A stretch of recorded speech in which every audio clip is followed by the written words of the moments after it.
Kalian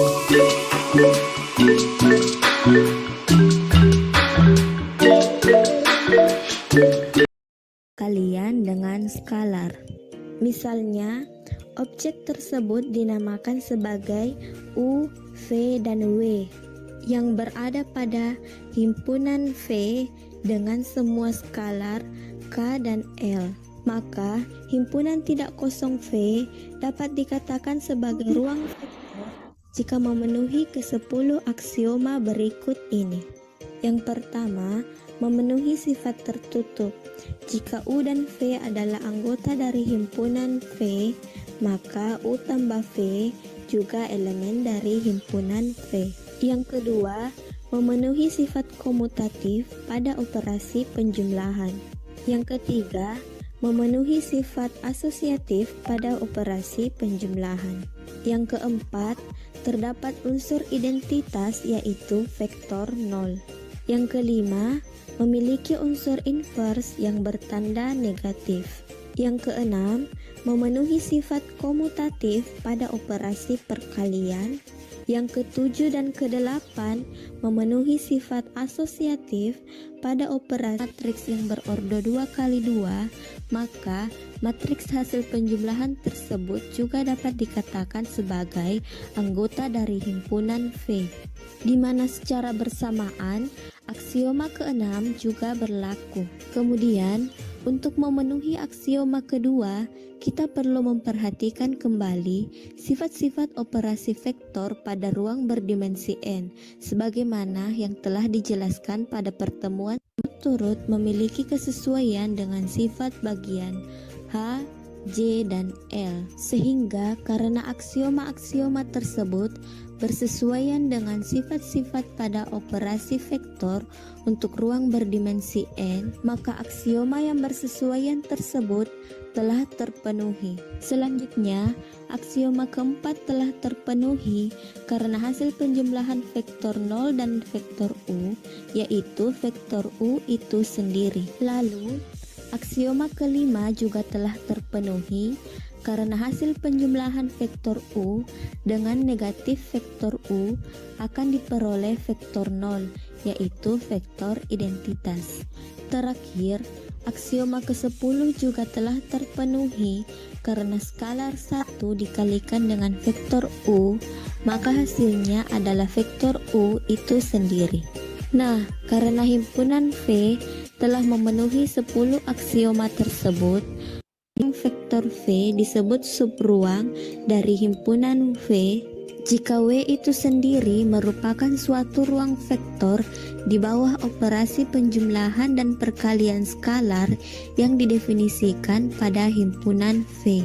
Secara umum, jika kita ingin mengetahui bahwa himpunan W merupakan ruang vektor, maka kita harus membuktikan bahwa himpunan W memenuhi ke-10 aksioma ruang vektor.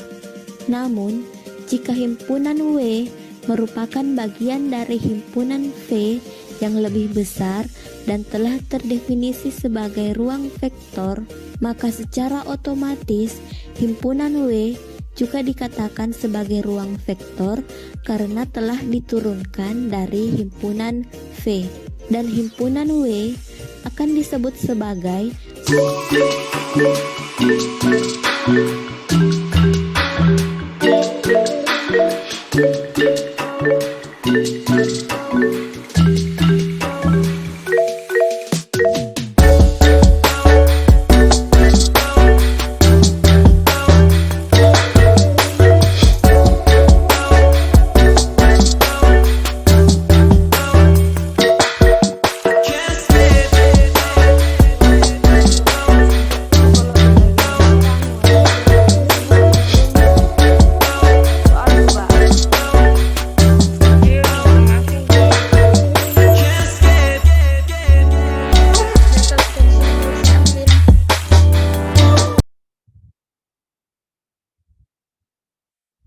Di ruang keluarga terdapat 4 sejadah tergelar membentuk matriks persegi.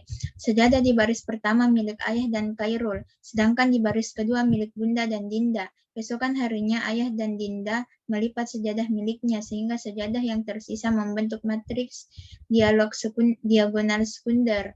Jika sajadah ayah, Bunda, Khairul, dan Dinda dimisalkan sebagai A, B, C, D, R, maka A apakah V himpunan semua matriks yang dapat dibentuk dari posisi 4 sejadah merupakan ruang vektor. B, jika V ruang vektor, apakah W himpunan semua matriks yang dapat dibentuk dari posisi sajadah ayah dan Dinda merupakan sub ruang vektor V.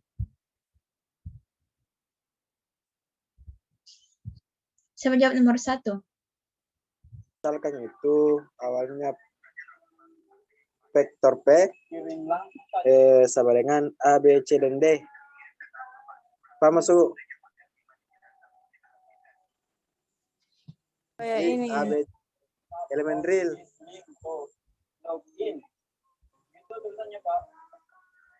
Tak, baru kan diambil jadi itu tuh diambil dari sebarang U apa U P W ya kalau saja koma W koma E P dan K koma M elemen real. Itu tadi dalam bentuk berdasarkan definisi himpunan P. Pak masuk. Aduh, belum cara jelaskan ini. Ya lanjut nih. Nah, Iya, Kak. diambil itu didasarkan dengan definisi himpunan P, maka tidak ditulis Q U sama dengan A1, A2, A3 dan A4 kan ada 4 tadi sejadah. Toh? Ya. Terus dalam kurung A1, A2, A3 dan A4 dalam kurung. Selanjutnya P dalam kurung B1, B2, B3, B4. Selanjutnya itu W C1, C2, C3, C4. Ya. Nah, di mana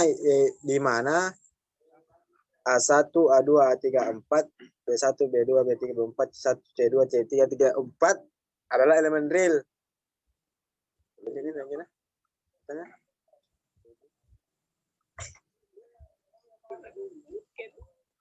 Nah, selanjutnya itu ada yang namanya aksioma 1. Ada di buku toh? Adakah? Tidak ada? Ada. Ada. Nah, ada toh? Aksioma 1. Maka itu ada rumusnya situ. Apa rumusnya situ? U tambah P toh? Nah, maka kasih masuk misalnya jumlahnya itu. Kasih masuk jumlahnya. Misalnya U tambah P A1, A2, A3, A4 ditambah B1, B2, B4 sama dengan, nah hasilnya itu ditulis nih. Maka sumi hasilnya juga. Maka kasih masuknya juga itu anunya sesuai dengan petunjuk. Ya, ketika didapat hasilnya, maka itu hasilnya. Maka terpenuhi lagi aksioma 2. Maka itu kan sudah lihat rumusnya. U tambah dalam kurung P tambah W sama dengan U tambah P dalam kurung tambah W. Maka dikasih masuk sama tadi caranya dari aksioma 1 aksioma 2. Tinggal dikasih masuk hasilnya, ikuti cara dan langkah-langkahnya. Nah, ketika didapat hasilnya sampai ini tadi ada itu yang apa itu? U tambah P tambah W terakhir toh. Nah, ketika sampai di situ, nah, maka berarti dapat hasilnya terpenuhi aksioma 3. Kayak sama aja jalannya toh. Bagian apa mau kerja, Zahra? Bagian B. Oh iya, jelaskan nih Pak Zahra. Ya, cari apa yang minta soal, maka cari di modul. Penyelesaiannya bagaimana maunya.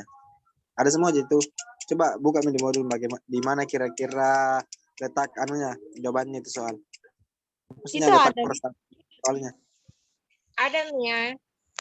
Ini. Baca. Zara, lagi di soal apa yang ditunjukkan. Contohnya yang tadi disoalkan bagian B, nah misalkan ini misalnya jika P ruang vektor, apakah himpunan himpunan semua matriks yang dibentuk dari posisi sejadah dan sejadah ayah dan dinda merupakan subron vektor itu soalnya tuh. Oke, Nah, selesai Mi maka satu B. misalkan itu misal kami bilang baris 1 ayah dengan Khairul, baris 2 bunda dengan Dinda. Nah, maka dibentuk vektor itu dimisal kami ayah itu sebagai A. Namun tidak pernah saling mencoba. Setiap hari mereka selalu bermain sambung ayat Al-Quran. Dan di tabel peralam pertamanya Ibrahim hari pertama min 1, Kaila 1, Yakub min 2 hari kedua, Ibrahim 2, ya Kaila min 3, Yakub 3 hari ketiga, Ibrahim 3, Kaila 2, Yakub min 1. Jika vektor V1, V2, dan V3 masing-masing memiliki koordinat yang sama dengan perolehan poin di hari pertama, hari kedua, dan hari ketiga, maka A. Apakah himpunan vektor tersebut bebas linear? B. Buktikan bahwa vektor V3 bukan kombinasi linear dari vektor V1 dan V2.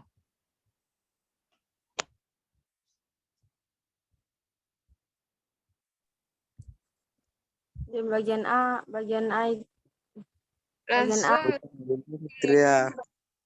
apakah apa itu? Apa karena tanyakan tadi itu bagian A?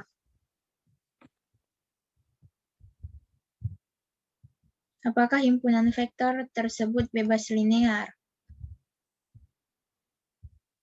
1 minus 2 diambil tadi ada yang kolom tadi itu Ibrahim dari misalnya dibentuk dari harinya, hari pertama, hari kedua, hari ketiga. Berarti vektor 2 itu 2 mesti dengan 3. Vektor 3 itu 3, 2, minus 1. Selanjutnya dilihat syaratnya apa sehingga dikatakan bebas linear jika SPL-nya homogen. Nah, Saya minta ada tadi itu untuk vektornya. tadi yang awal-awal itu yang bagian tadi awal-awal. Mana? Balik Pas ke tadi atas. itu linear bebas. Yang itu Mi tadi. Ini. yang mau kayaknya deh. Nah, itu tadi itu definisinya misalkan S sama dengan P1, P2, P3 dengan P seterusnya. Adalah hitungan vektor di ruang vektor P. Himpunan S dikatakan bebas linear. Sorry. Bebas linear jika SPL homogen sama dengan K1 P1 tambah K2 P2 tambah KP ya sama dengan 0. Hanya mempunyai solusi tunggal yaitu K1, K2, K3. Nah, selain 0, maksudnya baca itu penjelasannya dari definisinya. Buktikan bahwa vektor V3 bukan kombinasi linear dari vektor V1 dan V2. Mana jawabannya?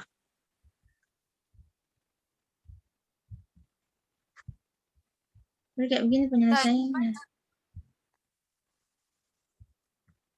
Udah ngerti kak ini nah 2B?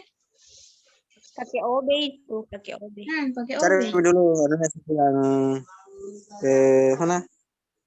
Bukan kombinasi apa? Bukan kombinasi. Yang tentang penjelasan itulah.